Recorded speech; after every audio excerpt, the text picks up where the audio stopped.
Okay, conducting hypothesis testing when we have the population standard deviation known. So the Federal Trade Commission is the organization that's responsible for protecting consumer rights. So if Goodyear Tire Company states that their tires last for 81,000 miles or more, then what they're claiming is that their tires are going to last for greater than or equal to 81,000 miles. So the way that we'd set up the test hypothesis for that would be demonstrated in the first line. Our alternative hypothesis is going to be demonstrated here in the second line with the population mean, okay, is less than 81,000 miles per tire. So another example of that is, and the example that we're given in our textbook for chapter 9, concerns a company called Hilltop Coffee, a manufacturer of Hilltop Coffee. And what they're stating is they're putting on their label that each of their cans of coffee weighs at least 3 pounds. So the null hypothesis would be written as the mean of each can is equal to or greater than or at least 3 pounds. The alternative hypothesis would be written as that it's less than 3 pounds of coffee. So the key question that the FTC would want to ask is, how small must the test statistic, or a z-score, be before we can choose to reject the null hypothesis? Well, in this scenario, the FTC doesn't want to, it would be very high risk for them of making a false claim or a type 1 error if they tested a sample and it came back that the test statistic was significantly smaller. So the general manager for the FTC is stating that he doesn't want to risk making a type 1 error, so he wants to be at least 99% confident that the sample statistic is going to fall within the appropriate area on the distribution curve. So he's going to set a level of significance of 0.01. What we're going to do here is look at what do we have to put into our formulas in Excel to test this. There are two ways that we can, two approaches that we can use to test a hypothesis with a standard deviation known. The first one is the p-value or the critical value. So the p-value, we would look at the probability. The critical value that approach would be if we looked at the alpha level. So now we're going to take a look and see what we have to do to compute this hypothesis test using both approaches. So for both approaches, the first 3 steps are the same. We have to develop our null and our alternative hypothesis. We have to specify the level of significance, our alpha level, and we have to collect the sample and compute the value of the test statistic. So we are given some information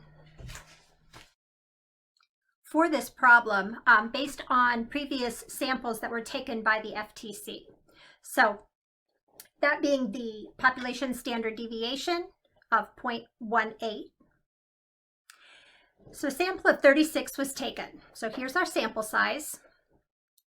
And the sample mean from this 36 cans of coffee ended up being 2.92 pounds of coffee. So in order for us to compute any further, we have to figure out what our test statistic is. So our test statistic is the z-score that we're going to compare to our critical value and to that we're going to use for our critical value and also for our p-value approach. If you recall in previous chapters, the formula for our z-score is our sample mean minus our population mean divided by our population standard deviation, which is divided by the square root of our sample size. So I've worked that out for us here. So we have the sample mean, or x bar, of 2.92 minus 3, and we're dividing that by 0.18, which is our population standard deviation that was given to us, which is right here.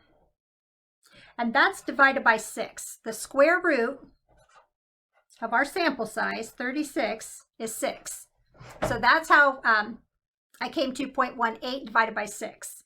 So if you work this problem all the way, if you work the formula all the way through, you'll find that the test statistic for this problem is a negative 2.67.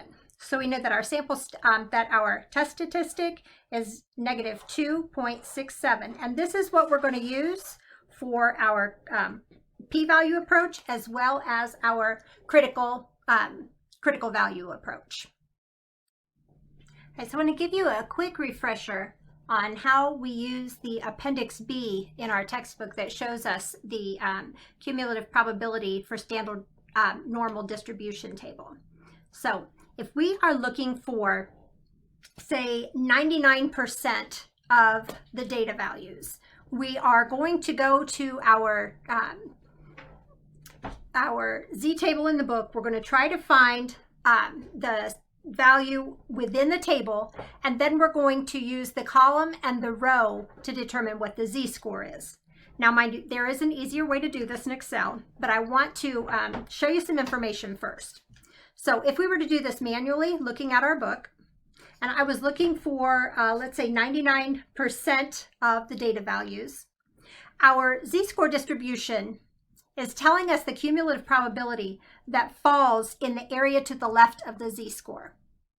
So if I'm looking for 99% of the values falling in this area right here, then I'm going to look for the value in the table that comes closest to 99%. And you're going to find that information down here. You'll see 0.9901, so that's the value that we're going to use. And if I look to the left of that, I see that it's on row 2.3. And the column header, if you go up to the top here, is 0.03. So that gives us a z-score of 2.33. Remember, though, that when we're looking at the distribution for this problem, what we're trying to, with the hypothesis testing, we want to know the area. We're testing the area on here to the right of that.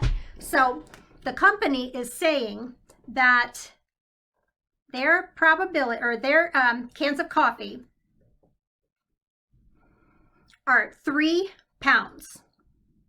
What we're testing is to find out what's the probability that the sample is reflected in this area right here. So the 1% critical value is in this tail. So that alpha level of 0.01 is in the tail in the lower end. So that when we're looking at, to get the confidence level, we take 1 minus our alpha. So 1 minus 0.01 is our 99%, and that's what we're looking for. So we have to put a negative in front of that z-score. So the z-score that we're looking at for that critical value is negative 2.33. Now that we've gone through that piece of it, I want to bring you back to looking at the problem and how we compute and how we compare the test statistic to our critical value and also to our p-value approach.